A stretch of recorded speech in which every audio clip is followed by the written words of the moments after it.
जय हिंद friends, my self Ashish ji Chalwar. Welcome back to our channel Jeet पथ।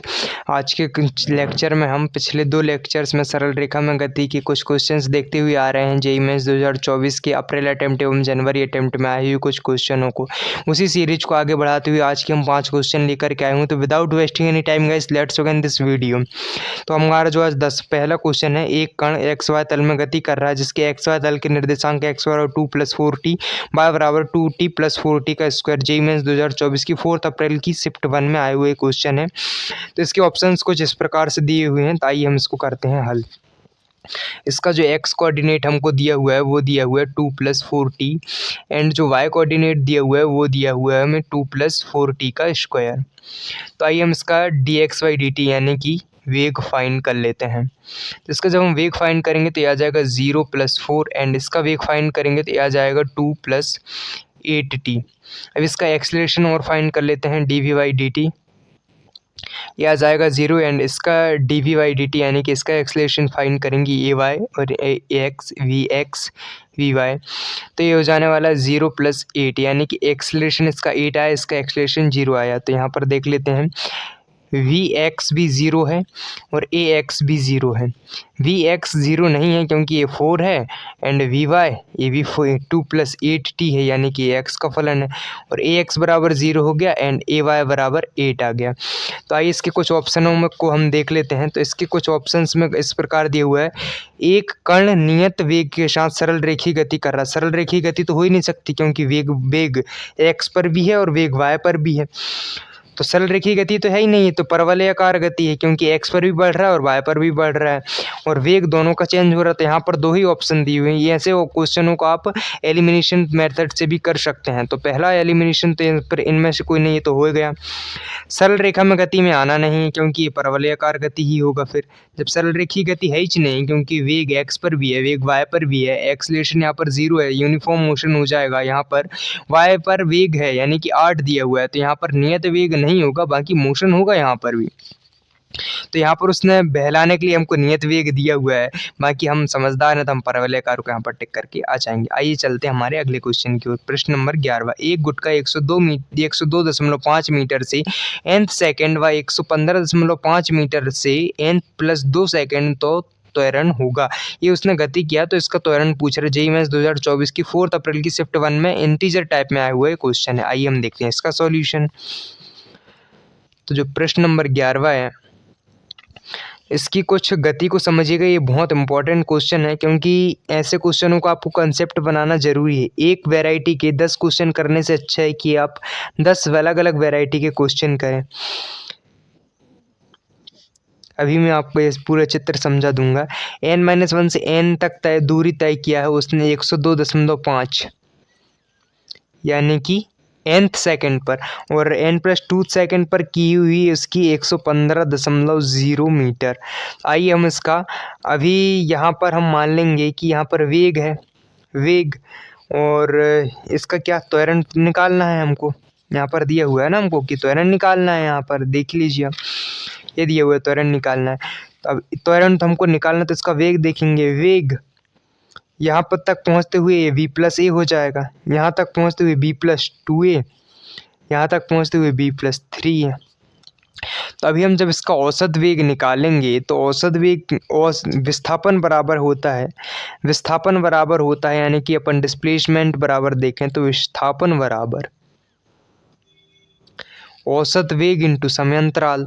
तो औसत वेग कितना हो जाने वाला है, v + a/2 इंटू समयांतराल 1 का लग रहा है तो 1 आ जाएगा। और ऐसे ही हम समयांतराल यहाँ का निकाल लेंगे कि 115.0 मीटर। इसका औसत वेग क्या हो जाएगा, v + 2a + v + 3a/2 into 1, क्योंकि यहाँ पर भी 1 मिनट का ही समय लग रहा है। तो आइए हम जब इसको आगे बढ़ाएंगे तो यहाँ से हमको जो समीकरण बन करके आ रहा है, v + a/2 बराबर 102.5 मीटर, और यहाँ से हमको जो निकल के आएगा v + 5a/2, ये a है, 115.0 मीटर। इन दोनों को घटा देंगे तो a से a कैंसिल हो जाएगा, और यहाँ पर जो आएगा ये 2a आ जाएगा। 2a और a 115 यानी कि 12.5 मीटर, 12.5 मीटर। तो a बराबर हो जाने वाला है, सॉरी दोस्तों यहाँ से आपको दिखाने, ये हो जाने वाला है 12.5/2। तो ये कटने के बाद यहाँ पर ए आ जाएगा 6.25 मीटर्स, यही इसका राइट आंसर हो जाएगा। तो ये जो क्वेश्चन नंबर हमारा दूसरा था, इसका भी हमने राइट आंसर निकाल लिया है। आइए हम चलते हैं हमारे अगले क्वेश्चन की ओर। तो प्रश्न नंबर हमारा अब हम 12वां में चलते हैं। एक कार 72 किलोमीटर प्रति घंटे से गति कर रही है, अगले 4 सेकंड में यह अपने वेग को आधा कर देती है, तो तय की गई दूरी है। तो आइए हम इसका देख लेते हैं सॉल्यूशन। तो इसका सॉल्यूशन कुछ इस प्रकार से रहने वाला है कि यहाँ पर देख लीजिए आप, 1 मिनट, प्रश्न नंबर 12वां ये दिया हुआ है हमको 72 किलोमीटर प्रति घंटे, इसको आपको चेंज करना होगा मीटर प्रति सेकंड पर। तो मीटर प्रति सेकंड पर हमको जब चेंज करते हैं तो हम इस पर 18 × 5, यहाँ पर हम 5/18 18, हाँ यहाँ पर हम 5/18 का गुणा करते हैं मीटर प्रति सेकंड पर, और मीटर प्रति सेकंड से किलोमीटर प्रति घंटे पर करने पर हम 18/5 का गुणा कर देते हैं। तो यहाँ पर हम देखेंगे 72 × 5/18, 18 चौके 72 यानी कि आ जाएगा 20 मीटर प्रति सेकंड। अभी हम देखते हैं, इसका हमको एक ग्राफ बनाना होगा। तो इसका हम ग्राफ कुछ इस प्रकार से बनाएंगे कि यहाँ पर तो वो चल रहा है कितना, 20 मीटर प्रति सेकंड से, तो यहाँ पर 10 मीटर प्रति सेकंड हो गई होगा, और ये कितना 4 सेकंड पर दिया है, तो यानी कि यहाँ पर 1 सेकंड भी होगा, 2 सेकंड भी होगा, 3 सेकंड भी होगा, और बोल रहा है कि ये चौथे सेकंड पर आकर के अपना वेग को आधा कर ले रहा है। यहाँ पर दिया हुआ है ना हमको कि चौथा सेकंड पर आकर के अपना वेग को आधा कर ले रहा है। देख लीजिए आप, चौथे सेकंड पर आने से यह अपना वेग को आधा कर देता है, और जब ये अपना वेग को आधा कर देता है तो ये ग्राफ कुछ ऐसा बन जाएगा, 20 मीटर प्रति सेकंड यानी कि 72 किलोमीटर प्रति घंटे। तो आइए हमको इस वाले रीजन का निकालना होगा, क्या, एरिया। इस वाले रीजन का जब हम एरिया निकाल लेंगे तो ये हमको तय की गई दूरी दिखा देगा। तो आइए हम निकालते हैं इसका एरिया। तो इसका एरिया निकालने के लिए हमको सबसे पहले कॉन्सेप्ट जो लगना है एरिया डिस्टेंस का, वो हो जाएगा इतने का, हाफ इंटू 20 × 30, ये पूरा त्रिभुज, इंटू 4, तो 4 × 3 = 12, 60 है, 60 मीटर प्रति सेकंड इसका राइट आंसर आ जाएगा।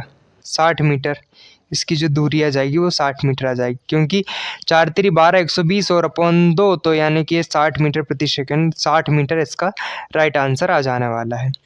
आइए हम चलते हैं अब हमारे अगले क्वेश्चन की ओर। यहाँ पर आप लोगों को मेरे को समझाने में मेरे को लग रहा है कि आपको ये समझ में नहीं आया है।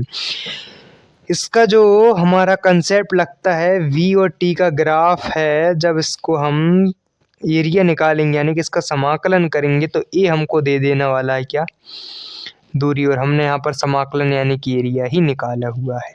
तो एरिया हम पहले इतने रीजन का भी निकाल सकते हैं, इतने रीजन का भी अलग से निकाल सकते हैं, इतने रीजन का भी अलग से निकाल करके इसको जोड़ सकते हैं। और ए रहता है एक, इसको फॉर्मूला का नाम याद नहीं आ रहा है मेरे को, बाकी इसको अच्छा कुछ फॉर्मूला बोलते हैं। एक किसी भी प्रकार की आकृति के लिए होता है, इसकी जो हमको लेंथ से निकालना होता है एंड जो इसकी आड़ी दूरी रहती है इसको इनटू करने पर हाफ से ये राइट आंसर आता है, यानी कि 60 मीटर प्रति सेकंड, ये 60 मीटर इसका राइट आंसर। एक और विधि आपको इसकी बता देता हूँ, आप इतने रीजन का एक अलग से निकाल सकते हैं ट्राइंगल का, एंड इतने रेक्टेंगल का एक अलग से निकाल सकते हैं। आइए जो हमारा अगला क्वेश्चन है, प्रश्न नंबर 13वां।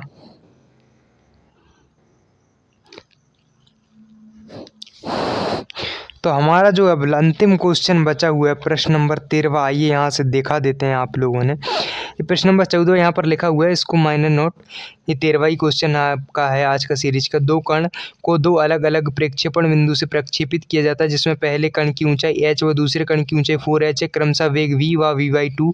पहले कण की परास 100 मीटर है तो दूसरे कण की परास ज्ञात कीजिए। पहले कण की परास दी हुई, हमको दूसरे कण की परास ज्ञात करना है। तो हमको परास का एक नॉर्मल सा फॉर्मूला होता है। सबसे पहले जो टाइम होता है वो √2hy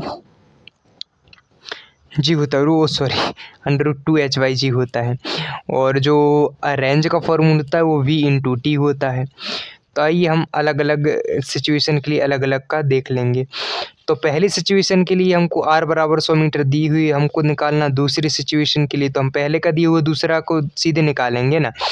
तो हमारा जो यहाँ से फॉर्मूला बन जाने वाला है v/√2hy जी। तो आइए हम यहाँ से इसका हल करेंगे। तो वेग तो इसका हो जाने वाला v/2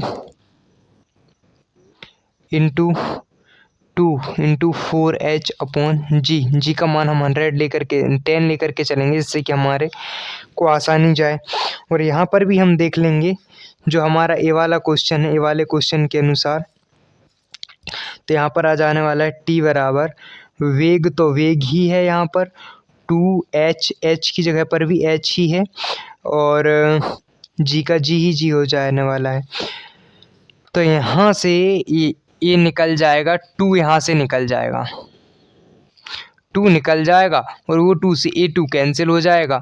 तो यहाँ पर क्या, ये फाइनली वही उसी रूप में आ गया इसके रूप पर। तो इसकी भी आंसर मेरे ख्याल से 100 ही होने वाला है। 2 ये स्क्वायर में चला गया तो 2, और वो 2 से वो कैंसिल हो गया तो 2hy v/2hy और v/2hy यही इसका राइट आंसर। तो r बराबर यहाँ पर भी 100 मीटर ही इसका राइट आंसर हो जाएगा। तो आज के लेक्चर पर हमने लगभग 4 क्वेश्चन डिस्कस की, और आज का लेक्चर आप लोगों को कैसा लगा कमेंट पर ज़रूर बताइएगा, और अपने दोस्तों के सामने भी शेयर कर दीजिएगा। Please do subscribe and hit the like. Thanks for watching.